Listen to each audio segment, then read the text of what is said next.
anglais.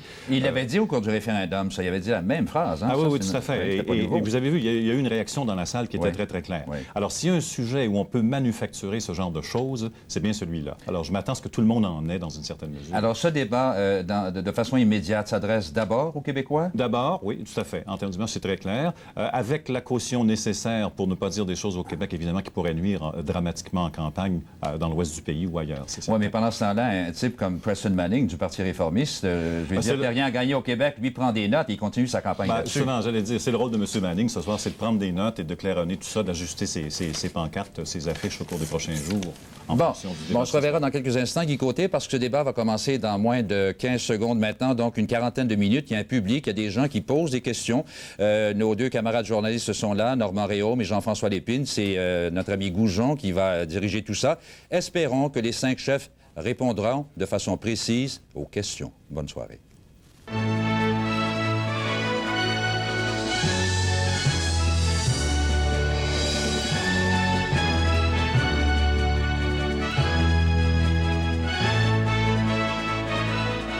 En direct d'Ottawa, le débat des chefs, 1997. Eh bien oui, bonsoir. Nous poursuivons ce soir ce débat qui avait été interrompu malencontreusement mardi dernier. Heureusement, tout le monde est là et je m'empresse tout de suite de vous les présenter. D'abord, M. Jean Chrétien, chef du Parti libéral. Bonsoir, monsieur. Bonsoir. Bonsoir. Madame Alexa McDonough, chef du Nouveau Parti démocratique. Bonsoir. Monsieur Jean Charest, du Parti progressiste conservateur. Bonsoir, monsieur Goujon. Gilles Duceppe, chef du Bloc québécois. Bonsoir. Bonsoir. Et M. Preston Manning, le chef du Parti réformiste. Bonsoir, monsieur. Bienvenue à tous. Et aussi, nous retrouvons nos deux collègues journalistes, Jean-François Lépine de la Société Radio-Canada et Normand Réaume du réseau TVA. Et de plus, eh bien, nous avons demandé à ces gens qui étaient dans le public mardi dernier de revenir nous voir. Et c'est avec gentillesse que plus d'une vingtaine ont pu accepter notre invitation. Ils sont ici en studio ce soir et ils sont accompagnés ce soir de M. Jacques Moitan, notre collègue du réseau TVA. À vous, Jacques. Oui, bien voici, Gilles, comme ça avait été le cas au cours des 2 premières présentations, nous avons avec nous en studio, vous l'avez dit, des gens d'un peu partout à travers le Canada, des hommes, des femmes qui pourront poser la question de leur choix au chef de leur choix. Aucune condition précise ne leur a été posée, si ce n'est de soumettre des questions concises, des questions précises.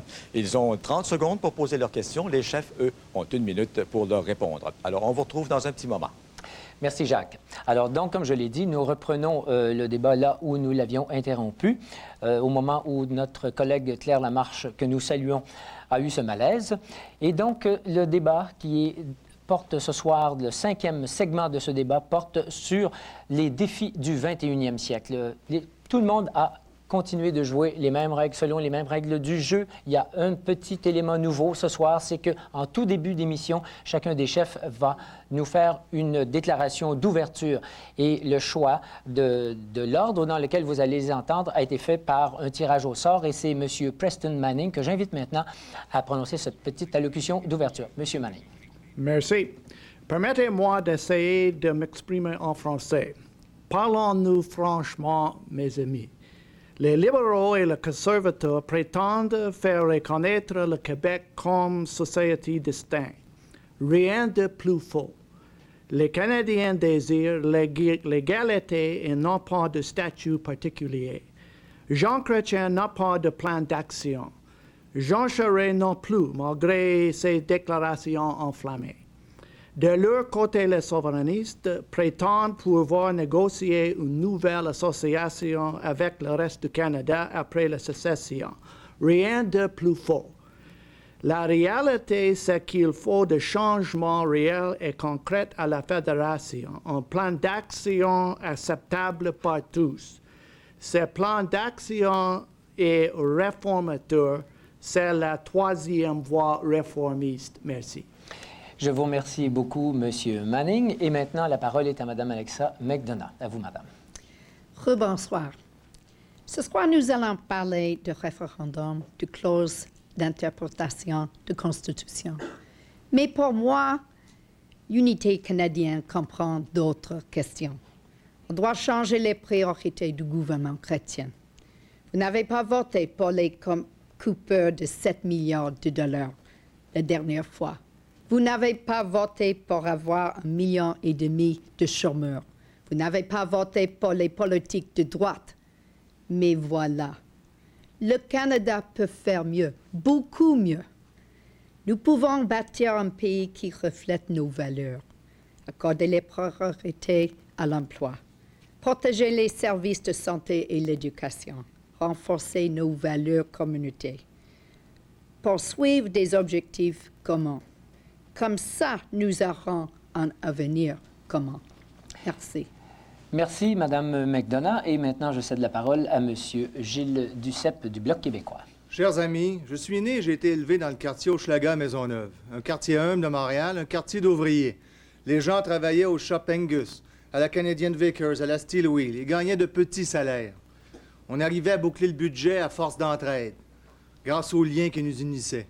Mes parents me disaient que notre petit monde, c'est un grand monde, que pour être entendu, il faut parler fort, il faut parler vrai. Et j'ai compris que le Québec ne serait jamais entendu si nous ne parlions pas d'égal à égal avec tous les autres pays. Et que la seule manière de parler d'égal à égal, c'est d'avoir aussi notre propre pays. C'est la souveraineté. Ça, c'est plus important que tout. C'est plus important que Gilles Duceppe. C'est plus important que chacun d'entre nous. Car elle porte cette voix, le peuple, les aspirations, l'épanouissement du peuple québécois. Et le jour du vote sera le moment d'exprimer les liens qui nous unissent. C'est le moment de prendre notre élan, ensemble, vers la souveraineté du Québec. Merci, M. Duceppe. Et maintenant, la parole est à vous, M. Charest. Bonsoir. Bientôt, vous prendrez une décision qui engagera votre avenir et l'avenir de votre pays. Les Canadiens, en particulier les Québécois, ont plusieurs fois manifesté une volonté commune de changement et surtout une volonté d'avoir un projet commun de réconciliation nationale. Les vieilles formules ne fonctionnent plus.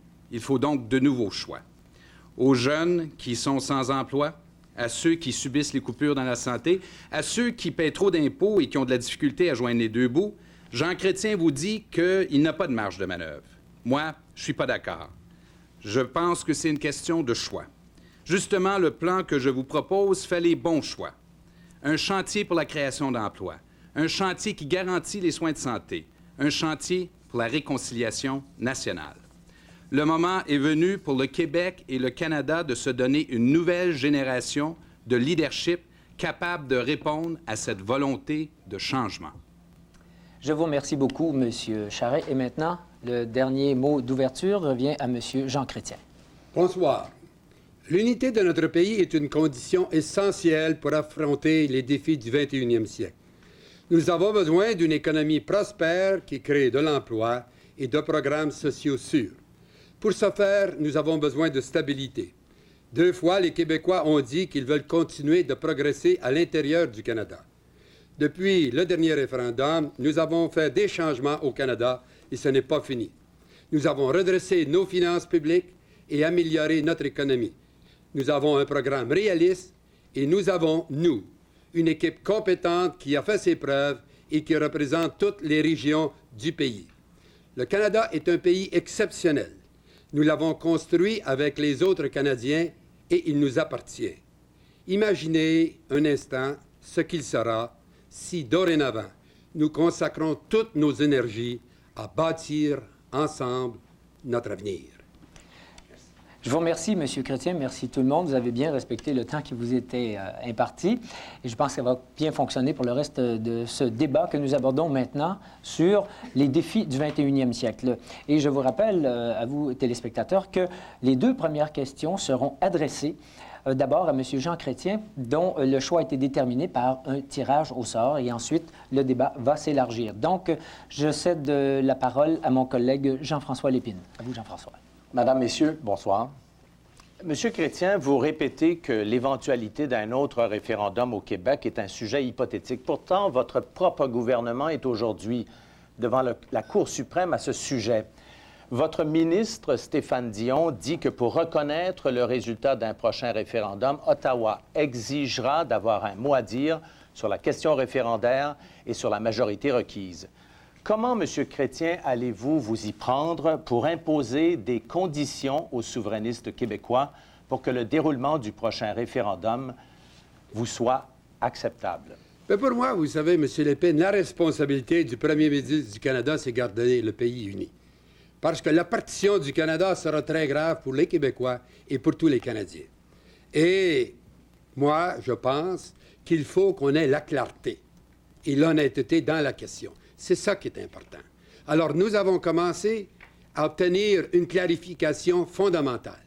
Nous sommes convaincus que la déclaration unilatérale d'indépendance, ça ne peut pas se faire dans un pays comme le Canada. Les péquistes prétendent que oui. Alors, la Cour suprême décidera. D'ailleurs, M. Bouchard accepte les décisions de la Cour suprême quand il s'agit du conflit avec le Labrador et les chutes Churchill, mais il ne veut pas accepter la Cour suprême dans d'autres dossiers. Moi, je pense qu'il faut commencer par clarifier les données et travailler pour qu'il n'y ait pas d'autres référendums. Et je suis convaincu que les Québécois veulent qu'on parle d'emploi, veulent qu'on parle de programmes sociaux, mais ils sont fatigués d'entendre parler de référendums hypothétiques. Je vous remercie, M. Chrétien. Et maintenant, sur le même sujet, Mme McDonough. Les néo-démocrates ont toujours dit que le Canada doit respecter un vote clair, fondé sur une question honnête. Mais, M. Chrétien, parlons de votre approche pour un moment. Expliquez-moi pourquoi une majorité de gens dans votre comté ont voté oui au référendum. C'est à cause de 16 % de chômage, n'est-ce pas? Je pense que oui. M. Duceppe et ses amis profitent de la pauvreté et du chômage, exactement comme M. Manning. Wake up, M. Chrétien. Le gouvernement fédéral doit revoir ses priorités, accorder la priorité à l'emploi, protéger les soins de santé et pas les détruire. C'est seulement comme ça qu'on va créer l'unité nationale. Je vous remercie, Mme McDonough. Et maintenant, la parole est à M. Duceppe. Écoutez, le passé, je pense, parle par lui-même. Vous savez, en 1980, on a eu ce référendum, il y a eu des promesses de fait, et on a fini avec cette Constitution de 1982 que le Québec n'a jamais signée parce qu'inacceptable. Et non seulement les souverainistes, mais également les fédéralistes. On est revenu avec des tentatives minimales, 5 petites conditions lors de Meach. Et puis, il y a eu ce refus de Charlottetown, refus réciproque. Le Canada a dit non parce que pas assez, parce que trop pour le Québec. Et le Québec a dit non parce que pas assez pour le Québec. Or, on en est là. Et la décision, la véritable décision, c'est aux Québécois et aux Québécoises à la prendre. Pas à la Cour suprême sur la base d'une Constitution qu'on n'a jamais acceptée, pas avec vos juges, vos avocats. C'est aux Québécois, aux Québécoises de décider seuls de leur avenir. Et c'est ça la véritable question. Et c'est ça la question qui vous est posée à M. Charest, à M. Chrétien. Allez-vous respecter la volonté des Québécois et des Québécoises? C'est la véritable question. Merci, M. Duceppe. M. Jean Charest. D'abord, ça fait 3 référendums qu'on fait dans les 15 dernières années au Québec. Il faut en conclure qu'on n'est ni plus riche, ni plus prospère, ni plus uni. Il y a une chose qui me semble évidente aussi, et une leçon que je retiens du référendum de 1995, qui ne semble pas avoir été retenue par certains, c'est que tant du côté du oui que du côté du non, il y avait une volonté de changement exprimée par la population québécoise. Et ça, ce consensus rejoint justement une volonté de changement que moi, j'ai retrouvée ailleurs au Canada dans les 3 dernières années. Donc, le grand défi du prochain premier ministre, c'est justement de faire en sorte qu'on puisse brancher cette majorité de Québécois et Québécoises, incluant une majorité de francophones, qui veulent que le Canada marche. Non pas mettre l'accent sur les scénarios de dissolution, mais plutôt tout mettre en œuvre pour qu'on puisse faire un pas en avant. C'est ce qu'on propose dans notre plan, nous, avec l'histoire de la proposition d'un pacte dans le domaine de la santé, dans le domaine de l'emploi, dans le domaine de l'éducation et de la formation. Merci, M. Charest. Et maintenant, s'il vous plaît, à vous, M. Manning. Reform believes that the cause of unity is croit que la cause de l'unité sera au mieux servie si on tire au clair les règles du jeu. Et nous reconnaîtrions un vote oui, peu importe que ce soit avec des résultats très serrés, à condition que la question soit claire et que le processus soit équitable et démocratique. Qu'est-ce qu'on entend par une question juste? Nous insisterions aussi pour que le principe du consentement démocratique soit toujours respecté après un vote oui. Il faudrait aussi en appeler au consentement développement démocratique pour modifier les frontières, parce que si le Canada est divisible par ce moyen, il en est de même du Québec. Toutes les conditions de la sécession seraient soumises à un vote de ratification auquel participeraient tous les Canadiens lors d'un référendum national. Si la démocratie, c'est la règle, très bien. Eh bien, la démocratie doit s'appliquer partout dans l'ensemble et nous croyons que cela servira à la cause de l'unité nationale. Merci beaucoup, M. Manning. Eh bien, je pense qu'on vient de mettre la table pour un bon débat. Et maintenant, je cède de l'antenne à Normand Réaume qui va relancer avec sa question le véritable débat entre vous. Normand? Oui. Monsieur Chrétien, vous êtes un politicien remarquablement tenace. Vous êtes dans le métier depuis 34 ans. Tout un bail, que vous voulez renouveler d'ailleurs. Quand vous êtes arrivé à Ottawa, ici, comme simple député en 1963, les souverainistes n'étaient qu'une poignée au Québec. En 1995, ces souverainistes ont presque gagné majoritairement le référendum. Ce qui fait dire à certains, à tort ou à raison, que vous êtes peut-être davantage une partie du problème que de la solution. Nous sommes bientôt au tournant du siècle. Le Canada est en jeu. Êtes-vous l'homme de la situation? Je pense que, pour moi, j'ai bien servi le Canada et je connais le Québec et le Canada mieux que tout le monde. Et je suis convaincu que si nous prenons les dispositions nécessaires pour expliquer les changements que nous faisons à ce moment-ci. Il y a des dossiers qui traînaient depuis très longtemps. Le dossier de la main-d'œuvre, nous l'avons réglé. Nous avons clarifié une série de choses à la suite du discours du trône de février 1995. Au lieu d'avoir des grands projets, nous réglons un problème à la fois. Et je pense que c'est la bonne formule. Maintenant, il faut nous assurer que lorsque les Québécois, si jamais il y a un référendum, mais moi j'espère qu'il n'y en aura pas d'autres référendums, parce que les gens n'en veulent plus de référendum. Et s'il y en a un, la question soit claire et que les gens comprennent les conséquences. Mais moi, je vais travailler avec les autres Québécois, la majorité des Québécois, qui veulent qu'on s'occupe des vrais problèmes. Et si le Bloc québécois, le Parti québécois n'arrête pas de parler de référendum, eh bien, je pense qu'ils vont perdre la prochaine élection provinciale parce que les gens veulent qu'ils parlent des problèmes de chômage, qu'ils parlent des problèmes de santé et qu'ils parlent de l'avenir pour tout le monde. Si vous me permettez, M. Goujon, justement, je pense que M. Réaume met le doigt sur un problème que M. Dion, qui était ministre, qui est maintenant ministre dans le gouvernement de M. Chrétien, avait évoqué pendant le référendum, et c'est le fait que M. Chrétien n'avait pas été capable, pendant le référendum, d'offrir une perspective d'avenir et d'espoir pour les Québécois et Québécoises. Et ça, bien, c'est malheureux et c'est comme ça. Et en passant, je ne remets pas en question la bonne foi de M. Chrétien. Je le regrette presque parce que c'est l'avenir de notre pays. Mais en même temps, M. Chrétien doit répondre du fait que sur cette question de l'unité de la place du Québec, il n'a pas été très constant dans ses positions. La même chose, je vous ferai, permettez-moi de finir, mais on n'a pas beaucoup de temps, M. Duceppe, permettez-moi de finir, vous allez pouvoir parler. Je vais vous donner un exemple. En 1988, M. Chrétien était contre les accords du lac Meach. Je vous cite là une citation de son commentaire sur les accords du lac Meach, alors qu'il disait, parce qu'il était contre, et je cite, « Ce sont là mes convictions et je me fiche des conséquences politiques. » Fin de la citation. Charest, ça évoque le problème devant lequel on est placé aujourd'hui, alors que les Québécois et Québécoises cherchent un leader qui sera capable de répondre à leur appel au changement qu'ils ont fait en 1995 et non pas leur tourner le dos et être figé dans l'immobilisme, malheureusement, comme c'est le cas pour M. Chrétien. Mais M. Charest, vous évoquez Meach. En 90, vous vous êtes fait l'allié de Jean Chrétien pour proposer 23 recommandations qui modifiaient 5 petites conditions minimales qui étaient celles de Meach. Laissez-moi terminer à mon tour, M. Charest. C'est vous qui avez signé le rapport. C'était signé Jean Charest, inspiré par Jean Chrétien. En 92, vous vous êtes retrouvés sur les mêmes tribunes pour proposer quelque chose qui a été refusé par le Canada parce que c'était trop pour le Québec, puis par le Québec parce que c'était pas assez pour le Québec. Et là, vous nous proposez encore un programme Impact canadien où vous intervenez dorénavant dans le domaine de l'éducation. S'il y a un domaine qui est bien connu au Québec pour être, dans toutes les provinces pour être un champ de compétences provinciales, c'est bien celui de l'éducation. Même Pierre-Éliott Trudeau n'a pas essayé cela. Or, il n'y a aucune solution. Ça fait 35 ans qu'on débat de cette question. La seule solution qui est proposée, réaliste, c'est de reconnaître l'existence de deux nations. Parce que la nation québécoise existe et veut s'affirmer. Moi, je dois dire que, comme disait M. Charest, que je disais moi-même, on a déjà eu 3 référendums au cours des 15 dernières années. Et les gens sont fatigués d'entendre parler de ça. Parce qu'ils pensent qu'il y a des énergies qui sont perdues et qui devraient servir à travailler ensemble, comme nous l'avons fait dans la main-d'œuvre, pour régler des problèmes. Il faut régler les problèmes un par un au Canada. Et vous, au lieu de parler des vrais problèmes, vous revenez toujours avec cette rengaine qui n'arrête pas. C'est-à-dire que si on avait l'indépendance, que tous les problèmes se régleraient. C'est pas ça qu'on vous savez dit. très bien qu'il y a des conséquences économiques à ce que vous faites. Vous avez dit au dernier débat ici que le Québec ne perdait pas d'investissement. Vous avez été contredit par tout le monde par après. Parce que Moody a dit à New York la semaine dernière, le seul grand problème que le Canada connaît, c'est l'instabilité politique.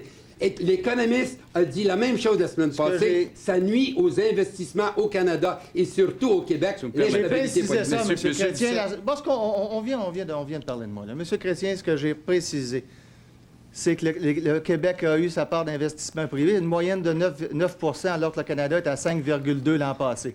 Que sous les libéraux, la dernière année des libéraux à Québec, c'était 500 millions, alors que l'an passé, sous un gouvernement souverainiste, les investissements étrangers ont été 2,5 milliards. Et moi, j'ai pas pris 3 ans et demi pour corriger ce que j'avais dit. Alors, vous avez pris 3 ans et demi, puis vous n'admettez même pas encore que la TPS... Vous aviez dit que vous étiez pour l'abolir. Si vous permettez, M. Goujon, M. Duceppe s'est contredit tellement souvent depuis le début de la campagne, incluant au début, alors qu'il disait que c'était l'emploi, l'économie, maintenant la souveraineté, des référendums avant-après. Moi, l'enjeu, je pense, qui inquiète vraiment les gens, et ce que je sens, moi, parce que j'ai beaucoup voyagé dans ce pays-là depuis les 3 dernières années, puis de temps en temps, ça me désespère, c'est qu'il y a une volonté réelle de changement. Les Québécois et Québécoises veulent que ce pays-là marche, incluant une majorité de francophones. Et vous remarquerez qu'il n'y a personne qui nous contredit là-dessus, parce qu'on le sait très bien. Sauf qu'ils veulent en même temps un premier ministre capable de mettre de l'avant des changements. Le problème de M. Chrétien, je le dis presque à regret, c'est qu'il représente le statu quo et ne semble pas vouloir changer. Il ne répond pas à cet appel-là. Il ne l'a pas fait en 95 pendant le référendum, il ne l'a pas fait à l'élection de 93, et par la suite, en réponse à ses engagements référendaires, il ne l'a pas fait non plus, je le dis presque à regret. Sauf qu'en même temps, il faut maintenant se tourner vers l'avenir. Puis l'avenir, c'est quoi? C'est de faire en sorte qu'on puisse avancer avec des valeurs communes, basées sur quoi? Une nouvelle entente dans le domaine de la santé, un pacte qui reconnaît le partenariat, la même chose du côté de l'emploi, la même chose du côté des valeurs communes qu'on a dans le domaine de l'éducation et de la formation. Moi, je voudrais dire à M. Charest que le référendum, nous l'avons fait ensemble. Et à ce moment-là, nous avons bien travaillé, nous avions un programme commun. Et ce programme commun, je l'ai énoncé lorsque j'étais à Verdun. Et quand je suis revenu au gouvernement, nous avons fait voter la Chambre des communes sur la société distincte et vous étiez dans la bâtisse et vous n'avez pas voté, M. Charest. J'ai pas de leçon à prendre de vous sur la société distincte, M. Chrétien. Je pense que j'en ai pas. J'ai voté 3 fois pour la société distincte. Mais j'ai pas de leçon à prendre de vous. Vous qui avez combattu Mitch avec Clyde Wells, vous qui avez dit que vous étiez contre et que vous fichez des conséquences politiques. J'ai pas de leçon à prendre de vous, M. Chrétien. Nous avons au surplus passé une loi qui donne un veto aux régions, dont au Québec. Et M. Charest n'a pas voté encore. Nous avons réglé, comme nous avions dit, le problème de la main-d'œuvre, clairement. Monsieur... Ce n'est pas... Mais M. Chrétien, quel est le fruit? Vous n'aviez pas parlé pendant le référendum. Mais quel est le fruit de ces hommes? Comment se fait-il que Daniel Johnson vous appuie pas là-dessus? Madame McDonald. Quel est le fruit de ces hommes, de ces gouvernements, de ces 2 hommes, M. Chrétien et M. Charest? Nous avons ce soir le fruit de ces gouvernements. M. Duceppe et M. Manning, c'est un monstre avec 2 têtes qui détruit notre pays. C'est le fruit de ces gouvernements, des deux hommes. Et vous demandez maintenant que les électeurs encore donner le pouvoir pour continuer ces programmes, continuer ces politiques? Je pense non, merci. Mais pour moi, je voudrais répondre à M. Charest, parce que oui, nous sommes allés à la Cour suprême. Parce que nous, vous et moi, nous croyons qu'il est illégal de faire une déclaration unilatérale d'indépendance. Monsieur Vous Duceppe, êtes allé à la Cour suprême. Je suis allé à la Cour suprême avec l'appui de la Chambre de... Et pas avec de Daniel Johnson. Non, mais seulement nous clarifions le dossier. Et quelqu'un qui veut devenir premier ministre du Canada doit être capable d'affirmer qu'il va le faire respecter la Constitution du Canada par toutes les provinces et tous les citoyens du pays. Si la Constitution est bonne pour monsieur... Vous êtes en train de dire, monsieur... Le premier geste, c'est de le prouver. Monsieur Chrétien, vous êtes en train de dire que les Québécois ne seraient pas assez démocratiques pour décider eux-mêmes, elles-mêmes, de leur avenir. Ça prendrait la Cour suprême pour juger ça sur la base de la Constitution de 82, que le Québec n'a jamais accepté. Vous n'auriez jamais fait cela si l'Ontario avait refusé la Constitution. Vous parlez toujours de démocratie. Fort bien. Ça fait 2 fois que nous posons une question au Québec, une question même ambiguë, et les Québécois ont répondu qu'ils veulent rester au Canada. Pourquoi n'acceptez-vous pas la décision du peuple? Alors, avant d'entendre la réponse, excusez-moi, je dois vous interrompre maintenant, s'il vous plaît, parce que c'est maintenant au tour de M. Manning de donner le change. S'il vous plaît, maintenant, M. Manning, vous disposez d'1 minute et demie. On vous écoute. OK, merci. Je vais utiliser le peu de temps à ma disposition pour poser les questions que les chefs de parti venant du Québec évitent systématiquement. Monsieur Chrétien, pourquoi refusez-vous de dire aux Québécois qu'il y a de plus en plus de Canadiens dans les autres provinces qui demandent publiquement que des changements réels soient apportés à la Fédération, une demande à laquelle votre gouvernement résiste? Pourquoi vous êtes-vous rendu à Montréal? Pourquoi pensez-vous que la seule option, c'est la sécession?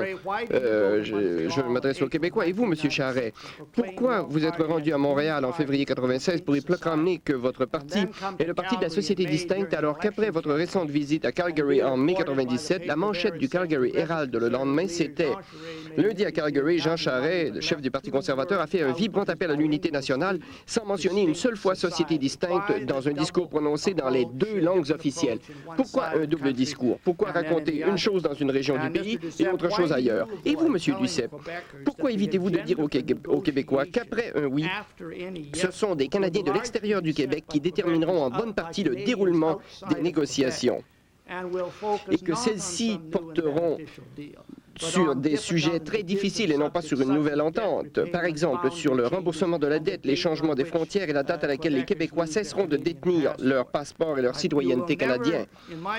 À mon avis, vous ne servirez jamais les intérêts du Québec, vous n'unirez jamais le Canada non plus, dans la mesure où vous refuserez de dire aux Québécois toute la vérité. J'ai une question pour vous, M. Manning. Pourquoi voulez-vous démanteler le gouvernement fédéral? On ne peut pas avoir l'unité nationale sans un gouvernement fédéral. Monsieur Manning, je crois qu'au lendemain d'un référendum, quand les Québécois et les Québécoises auront dit oui, se seront donné un pays, la seule attitude responsable de la part des Canadiens, de la part de leurs leaders, ça serait de s'asseoir et de négocier un nouveau partenariat, ne serait-ce que pour la dette qu'il faudra partager, ne serait-ce que par le fait qu'il y a des gens d'affaires ailleurs au Canada qui ne se mettront pas en faillite en refusant de vendre leurs produits aux Québécois. Voyons donc. Il n'y a pas de travailleurs, travailleuses qui vont se mettre en chômage par patriotisme. Monsieur Chrétien. Pour moi, ce débat-là continue. Ça fait 15 ans qu'on en parle, puis on continue à en parler. Et ce sont les travailleurs québécois qui en prennent le prix à ce moment-ci, parce que le Québec ne croit pas à la vitesse de croisière qu'il devrait croire. Nous avons, pour répondre à M. Manning, nous avons fait des changements. Nous avons réglé le dossier de la main-d'œuvre avec la Colombie-Britannique. Nous avons réglé le problème des pêcheries, le problème de l'immigration avec l'Ontario et la Colombie-Britannique. Nous avons réglé les pêcheries, le tourisme. Je pourrais vous en donner une très longue. Nous réglons les problèmes, effectivement, un par un. Merci, monsieur. À vous, M. Charest. Je vais répondre tout simplement que nous, à l'intérieur de notre programme, à la page 41, la question de la société distincte est traitée. Mais en plus de ça, là, parlons franchement, là, depuis que je suis en politique, moi, j'ai au moins l'avantage d'avoir été constant sur cette question-là. Je n'ai pas changé d'idée. Mais en même temps, je suis très fier de dire à M. Manning et tous les autres que j'étais à Calgary le lundi midi, j'étais à Chicoutimi le mardi soir. J'avais exactement la même chose à dire à ces gens-là. Et je suis fier du fait que j'ai senti chez ces gens-là une volonté commune aussi de travailler ensemble. Et ce soir, nous sommes à Ottawa en compagnie de publics, d'ailleurs, qui ont des questions à vous poser. Je passe immédiatement l'antenne à Jacques Moisan. Oui, bien, Gilles, nous avons une première question avec mademoiselle. Votre nom? Rosanne Laurentiel. Et de quel endroit êtes-vous? De Winnipeg. Alors, votre question, vous l'adressez à qui, plus précisément? Monsieur Duceppe. Ce soir, il y a une émission diffusée à la grandeur du Canada pour venir en aide aux sinistrés du Manitoba. La solidarité canadienne est merveilleuse. Comment pouvez-vous vouloir briser un si beau pays et pouvoir encore vous regarder dans un miroir? Écoutez, madame, la solidarité, elle existera entre nos deux pays. Parce que ça va au-delà des options politiques, madame. Et les Québécois seront aussi sensibles à ce qui se passe au Manitoba que les Canadiens l'ont été quand ça s'est passé au Lac-Saint-Jean. Et ça dépasse le cadre d'un pays. La solidarité humaine, madame, c'est plus grand que les options politiques. Et en tout temps, les Québécois et les Québécoises seront solidaires quand quelque chose de malheureux, comme chez vous, se passe. Et ça, en tout temps, et je suis convaincu que l'inverse est vrai aussi, que vous serez sensible à ce qui peut se passer au Québec, comme vous pouvez l'être en ce qui peut se passer dans un autre pays. il y a une grande solidarité parmi les Canadiens et parmi les Québécois. Merci, M. Duceppe. Alors, je vous rappelle que les chefs ont au maximum 1 minute pour répondre aux questions. Jacques? Oui, une autre question de ce jeune homme, cette fois. Votre nom? Marc-André Hins. De quel endroit? De Brossard. Alors, votre question s'adresse à qui? À M. Duceppe, encore une fois. Oui. M. Duceppe, le séparatisme québécois a toujours été perçu par les Québécois comme l'ultime solution aux problèmes constitutionnels. Or, voilà que vos récentes déclarations semblent diverger à cet effet. Est-ce que, M. Duceppe, un vote pour le Bloc québécois signifie un vote pour les référendums à perpétuité pour les Québécois? Non, monsieur. Vous savez, je sais, moi, que lorsque les Québécois et les Québécoises décideront de se donner un pays, comme tous les peuples du monde, ils ne voudront pas revenir en arrière. Lors de cette déclaration, j'ai affirmé également que le processus démocratique du Québec qui existe aujourd'hui serait toujours là dans un Québec souverain et que c'est au peuple de décider de son avenir, pas à la Cour suprême, pas à des juges nommés par le fédéral. C'est aux Québécois et aux Québécoises de décider elles-mêmes de leur avenir. C'est ça que j'ai affirmé. Mais soyez sans crainte, les Québécois et les Québécoises ne voudront pas revenir en arrière dans de sempiternels débats constitutionnels. On agira ensemble, on mettra toutes nos énergies à construire notre pays. Ça, j'en suis profondément convaincu. Merci, M. Duceppe. Alors, Jacques, avec qui êtes-vous actuellement? Oui, alors, c'est un monsieur. Votre nom? Jean de Beutler. Bon, vous êtes originaire de quel endroit? De Ville d'Anjou. Et votre question s'adresse à qui? Monsieur Chrétien, on sait que les citoyens ont peu de confiance envers les élus. Que feriez-vous, M. Chrétien, pour redonner de la crédibilité au gouvernement? Je pense, monsieur, que la question que vous avez posée était une question très importante à la dernière élection. Elle l'est encore aujourd'hui. Je vous en remercie. Nous avons démontré, je pense, au cours du dernier mandat, qu'on pouvait avoir un gouvernement compétent et honnête. Une de mes grandes fiertés au cours de ce mandat-là, c'était que je n'ai pas eu de ministres qui ont été obligés de démissionner du tout durant cette campagne, durant notre mandat. Il y en a seulement un, il a démissionné parce qu'il avait écrit une lettre pour une pauvre femme dans son comté. Nous avons ramené la confiance. Et comme je disais l'autre jour dans le débat, le Maclean Magazine a fait un sondage à travers le monde et il y a quelques années, seulement 15 % des Canadiens avaient confiance dans le gouvernement fédéral. Aujourd'hui, c'est 55. À l'époque, nous étions le dernier des 18 pays qui avaient reçu les gens qui posaient les questions. Et aujourd'hui, le Canada était au sommet parce que les gens ont regagné confiance et il faut continuer dans cette voie, monsieur. Merci pour votre question. Je vous remercie aussi de votre réponse, M. Chrétien. Et Jacques, à vous? Alors, mademoiselle Valérie Gagnon, cette fois de Montréal. Valérie, votre question s'adresse à qui? Monsieur Charret. Bonsoir, Monsieur Charret. Bonsoir. Advenant un Québec souverain, serez-vous en faveur de la partition du territoire québécois? Toute la question de la partition, c'est une question hypothétique, mais ça vous prouve à quel point on entre dans un trou noir, dans l'hypothèse où on décide de voter oui dans un référendum. C'est tellement vrai que j'ai entendu quelque chose la semaine passée que je ne pensais jamais entendre. M. Duceppe du Bloc qui dit non seulement il y aurait un référendum pour décider de la souveraineté, pour avoir un autre référendum pour revenir dans le Canada. Alors imaginez-vous, si jamais on aurait fait une partition du Québec, il faut tout recoller ensemble. Je vous avoue franchement que, pour utiliser une analogie, là, quand on fait de la bouillabaisse, c'est difficile de recoller le poisson ensemble après. Et pour être très franc avec vous, c'est pour ça que moi je travaille beaucoup sur le plan qui va nous faire avancer, pas les plans qui vont tendre vers la dissolution, parce que la réponse la plus honnête, c'est qu'une fois qu'on aura traversé ce seuil, on arrive dans une zone où il n'y en a plus de règles. En passant, la Cour suprême ne nous apprendra rien de nouveau. Elle va nous apprendre qu'il n'y a pas de cadre légal pour diviser le pays, que sur le plan international, il n'y a pas de règles qu'on peut appliquer. Alors, il vaut mieux, dans ce contexte-là, travailler sur la volonté commune de travailler et de faire marcher le pays. Merci beaucoup, M. Charret. Merci tout le monde. Merci beaucoup, Jacques Moisan. Nous arrivons maintenant à la dernière portion de cette émission, de ce débat, où chacun des chefs va maintenant faire un petit discours de clôture. Nous avons procédé encore une fois par tirage et chacun et chacune aussi, Mme McDonough aussi, aura 1 minute 45 pour s'adresser à vous directement. Et le tirage au sort a donc déterminé qu'on commençait avec M. Manning. À vous, M. Manning. Je veux terminer la soirée en vous parlant du fond du cœur. Quand le Rassemblement pour le Canada s'est tenu à Montréal le week-end précédant le référendum, on a dit aux députés réformistes de rester chez eux. Ce sont les organisateurs qui ont dit cela et ça m'a beaucoup attristé. Néanmoins, nous avons encouragé les jeunes qui nous entouraient, dont 3 de mes enfants, à participer à ce rassemblement. À leur retour, en descendant de l'autobus, il y en a un qui m'a fait une remarque et ensuite je lui ai demandé de me faire parvenir une note. Il a dit alors, je veux vous faire part de mes réflexions après avoir participé au rallye du non à Montréal. C'était la première fois de ma vie que je brandissais un drapeau canadien et j'ai presque compris ce que ça signifiait que d'être un Canadien. Je n'oublierai jamais ce moment très spécial. Toutefois, j'écoutais les politiciens qui parlaient à la foule et j'avoue que je n'ai guère entendu de solution. J'étais là parmi des Québécois, je me suis mis à leur place. Ils allaient voter quelques jours plus tard. Rien de ce que j'entendais ne m'aurait convaincu de voter non. J'ai honte de le dire. Mais j'aurais probablement voté oui, ne serait-ce que pour avoir une nouvelle solution. Alors continuez à vous battre, dites au Québec et au reste du pays qu'il existe une autre solution pour préserver l'unité du pays. Je suis venu ici ce soir pour vous dire de la façon la plus respectueuse possible qu'il existe une troisième voie. Et le dialogue au sujet de l'unité nationale ne sera plus monopolisé par les leaders venant du Québec. Il faut que désormais cela nous permette une participation pleine et entière. Merci. Merci beaucoup, M. Manning, et je cède maintenant la parole à M. Jean Chrétien. Mes amis, au cours de ces débats, j'ai tenté de vous expliquer ce que nous avons fait au cours de notre premier mandat, mais surtout ce que nous voulons faire dans l'avenir. En 1993, notre pays était près de la faillite et il nous fallait donner un sérieux coup de barre.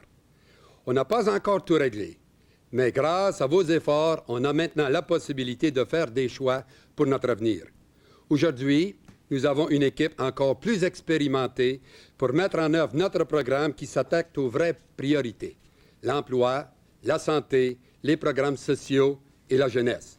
Le Canada est maintenant prêt à retirer les bénéfices des efforts que nous avons faits ensemble. Je veux que le Québec en bénéficie lui aussi pleinement.